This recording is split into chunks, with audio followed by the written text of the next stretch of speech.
Rencana penataan kabel optik telah dilakukan Pemkot Denpasar sejak beberapa bulan lalu.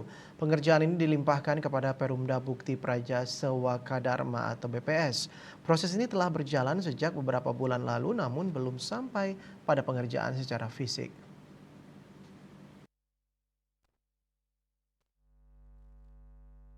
Dirut BPS Denpasar Nyoman Purtawan mengatakan sesuai rencana tahap pertama proyek ini akan dilakukan di kawasan titik 0 km Kota Denpasar.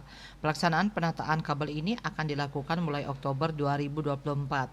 Saat ini Pemkot Denpasar melalui Perumda Bukti Praja Sewaka Dharma tengah melakukan kajian termasuk penilaian yang kemudian akan melahirkan studi kelayakan. Pihaknya pun melakukan kerjasama dengan Fakultas Teknik UNUD dan LPPM UNUD.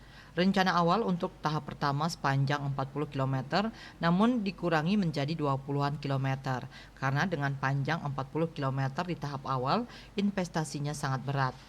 Putrawan menambahkan secara radius proyek ini akan menyasar kabel di kawasan Jalan Gajah Mada, Jalan Surapati, WR Supratman maupun Jalan Nangka. Terkait dengan anggaran penataan kabel ini, pihaknya mengatakan akan diketahui oleh masing-masing peminat setelah studi kelayakan keluar. Yang menambahkan studi kelayakan sudah bisa dirilis pada Maret 2024. Putrawan pun menambahkan sebelumnya sudah ada 4 peminat.